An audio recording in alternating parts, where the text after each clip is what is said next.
প্রিয় ছাত্রছাত্রী, রাষ্ট্রবিজ্ঞান মেজর এবং মাইনরের আজকের এই ভিডিওটার কোনো প্রয়োজন ছিল না। মনে করেছিলাম রাষ্ট্রবিজ্ঞান মেজর এবং মাইনরের লাস্ট মিনিট সাজেশন তোমাদের দিয়ে দিয়েছি, সেই প্রশ্নগুলোকে তোমরা তৈরি করে নাও তোমাদের দ্বিতীয় সেমিস্টার এক্সামের জন্য।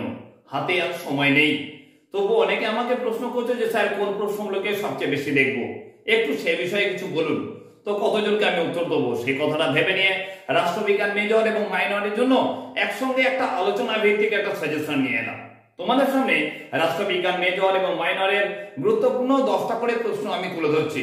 এই প্রশ্নগুলো তোমাদের দ্বিতীয় সেমিস্টার এক্সামের জন্য সবার আগে প্রস্তুত করা প্রয়োজন।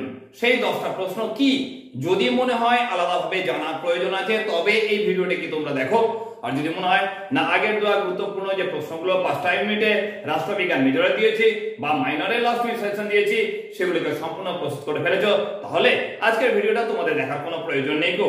কারণ আজকের ভিডিওটা শুধুমাত্র তাদের জন্য যারা মনে করছে যে কোন প্রশ্নগুলোকে সবার আগে প্রস্তুত করব তোমাদের দ্বিতীয় সেমিস্টার এক্সামের জন্য। তাই বলবো সবার আগে তারা এই গুরুত্বপূর্ণ ভিডিওটা দেখে নিয়ে সেই প্রশ্নগুলোকে খাতায় লিখে নেবে। হ্যাঁ, আজকে শুধুমাত্র আমি বলে দেবো গুরুত্বপূর্ণ প্রশ্নগুলোকে খাতায় লিখে নাও এবং এই প্রশ্নগুলো তৈরি হয়ে আছে কিনা দেখে নাও, কারণ 23শে নভেম্বর থেকে তোমাদের পরীক্ষা শুরু হচ্ছে। তাই এই প্রশ্নগুলোকে সবার আগে প্রস্তুত করা প্রয়োজন। তো চলো বেশি কথা বাড়াচ্ছি না, বলে দিচ্ছি রাষ্ট্রবিজ্ঞান মেজর এবং মাইনরের 10টি করে প্রশ্ন, যে প্রশ্নটা বর্ধমান বিশ্ববিদ্যালয়ের দ্বিতীয় সেমিস্টার এক্সামের জন্য প্রস্তুত করতে হবে। তো তোমাদের সামনে রাষ্ট্রবিজ্ঞান মেজর এবং মাইনরের গুরুত্বপূর্ণ প্রশ্নগুলোকে আমি বলে দিচ্ছি, তোমরা খাতা খুলে নিয়ে সেই প্রশ্নগুলোকে নোট ডাউন করো এবং দেখে নাও এই প্রশ্নগুলো তোমাদের প্রস্তুত হয়ে আছে কিনা। সবার আগে আমি বলে দেবো রাষ্ট্রবিজ্ঞান মেজরের একটা প্রশ্ন, তারপর বলবো মাইনরের একটা প্রশ্ন। তোমরা কিন্তু বুঝে নেবে কোনটা মেজর এবং কোনটা মাইনরের জন্য বলছি। তো মেজরের সবার আগে যে গুরুত্বপূর্ণ প্রশ্নটা আমি মনে করেছি তোমাদের দ্বিতীয় সেমিস্টার এক্সামের জন্য অবশ্যই প্রস্তুত করে রাখা প্রয়োজন, সেটা হচ্ছে গান্ধীজির রাষ্ট্রহীন গণতন্ত্র বা রামরাজ্য সম্পর্কে যা জানো লেখো। এটা মেজরের জন্য গুরুত্বপূর্ণ প্রশ্ন তোমাদের। এরপর মাইনরের জন্য একটা গুরুত্বপূর্ণ প্রশ্ন বলি। কোন প্রশ্নটা? মাইনরের জন্য বলবো ভারতের যে কোনো রাজ্যের মুখ্যমন্ত্রীর ক্ষমতা ও কার্যাবলী আলোচনা করো। মাইনরের এই প্রশ্নটা খুব বেশি গুরুত্বপূর্ণ। নেক্সট মেজরের জন্য একটা প্রশ্ন বলবো রাষ্ট্রের প্রকৃতি সম্পর্কে মার্ক্সবাদী ও গান্ধীবাদী তত্ত্বের পার্থক্য লেখো। মার্ক্সবাদী তত্ত্ব এবং গান্ধীবাদী তত্ত্বের পার্থক্য রাখবে। যদি কোনো ক্ষেত্রে দেখা যায় মার্ক্সবাদী তত্ত্ব সম্পর্কে জানা লেখা দেয় বা গান্ধীবাদী তত্ত্ব আলোচনা করো, তাহলে এখান থেকে তোমরা যে কোনো একটাকে লিখে নিতে পারবে, তোমরা পার্থক্য হিসেবে এটাকে তৈরি করে রাখো। আর মাইনরের জন্য বলবো ভারতের প্রধানমন্ত্রীর ক্ষমতা ও কার্যাবলী আলোচনা করো। খুব বেশি গুরুত্বপূর্ণ প্রশ্ন। মাইনর প্রথম দুটো বললাম, এই দুটোর মধ্যে কিন্তু যে কোনো একটা পরীক্ষায় তোমাদের আসবে। এবার দেখো মেজরের জন্য 3 নম্বরের প্রশ্ন তোমরা করবে গণতন্ত্র ও ফ্যাসিবাদের পার্থক্য লেখো। মেজরের এই প্রশ্নটা করে রাখছো। আর মাইনরের 3 নম্বর প্রশ্ন হচ্ছে রাষ্ট্রপতির জরুরি অবস্থা ক্ষমতা আলোচনা করো। এই প্রশ্নটা রাষ্ট্রবিজ্ঞান মাইনরের জন্য বলো 5 নম্বরের গুরুত্বপূর্ণ প্রশ্ন।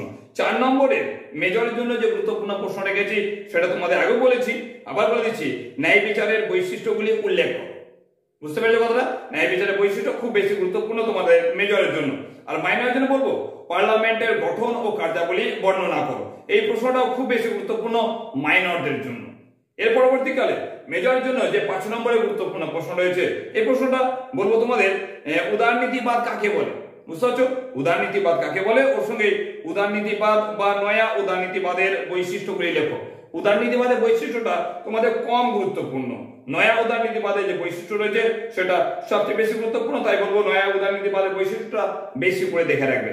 আর এখানে মাইনরের জন্য যে 5 নম্বরের প্রশ্ন রয়েছে লোকসভা ও রাজ্যসভার সাংবিধানিক সম্পর্ক আলোচনা করো। খুব বেশি গুরুত্বপূর্ণ তোমাদের মাইনরের এই গুরুত্বপূর্ণ প্রশ্নটা। লোকসভা আর রাজ্যসভার সাংবিধানিক সম্পর্ক যেটা রয়েছে সেটাকে তোমাদের লিখতে হবে।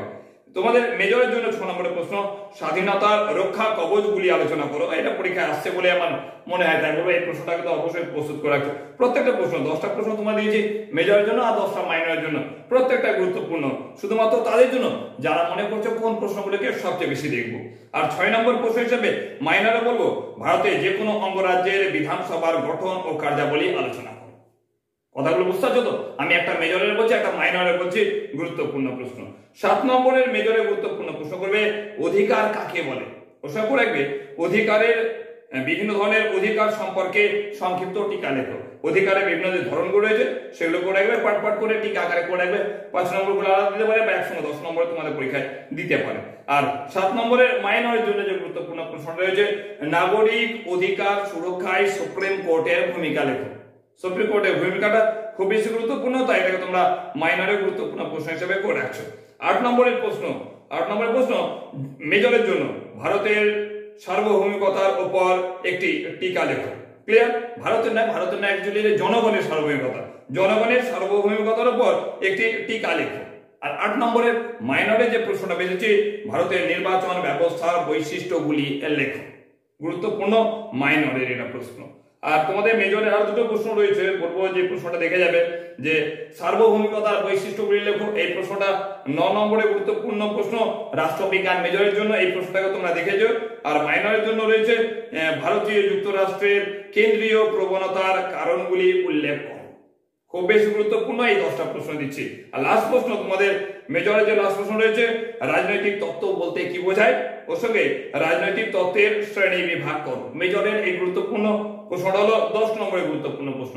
আর মাইনরের যে 10 নম্বর গুরুত্বপূর্ণ প্রশ্নটা রয়েছে ভারতীয় সংবিধানে উল্লেখিত মৌলিক অধিকারগুলির বৈশিষ্ট্য লেখো। আর ওর সঙ্গে রাখবে ভারত কি ধর্মনিরপেক্ষ রাষ্ট্র, এটা সংক্ষিপ্ত আকারে প্রশ্ন দিতে পারে।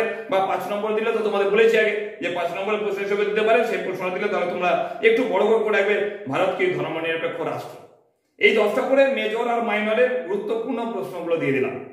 তোমাদের একটা কথা বললে কি রাষ্ট্রবিজ্ঞান মেজরের লাস্ট মিনিট সাজেশন দিয়েছি, রাষ্ট্রবিজ্ঞান মাইনরেরও লাস্ট মিনিট সাজেশন দিয়েছি। সেই প্রশ্নগুলো কিন্তু সঠিক অর্থে সাজেশন, অর্থাৎ এই প্রশ্নগুলোকে তৈরি করা উচিত বলে আমার মনে হয় তোমাদের দ্বিতীয় সেমিস্টার এক্সামের জন্য। তারপরেও এই প্রশ্নগুলোকে সেখান থেকে আমি বেছে নিয়ে এসেছি তোমাদের দ্বিতীয় সেমিস্টার এক্সামের জন্য। তাই এই প্রশ্নগুলোকে ভালো করে তো দেখছোই, এবং যে প্রশ্নটা আগে দিয়েছি সেই প্রশ্নটাকে সবচেয়ে বেশি দেখা প্রয়োজনীয় বলে আমি মনে করি। তাই মনে করলাম যে সেই প্রশ্নটাকে বলে দিই যে হ্যাঁ সেই প্রশ্নটা হচ্ছে সঠিক অর্থের সাজেশন যেটা তোমাদের করতে হবে। আর এই প্রশ্নটা তার মধ্যে থেকে আছে, তার মধ্যে থেকে সবচেয়ে গুরুত্বপূর্ণ প্রশ্নগুলোকে আজকে তোমাদের দিয়ে দিলাম সেকেন্ড সেমিস্টার এক্সামের জন্য। 23 নভেম্বর পরীক্ষা শুরু হচ্ছে, তার আগে পড়াশোনা একদম কমপ্লিট গুছিয়ে নাও। এখনকার জন্য টাটা।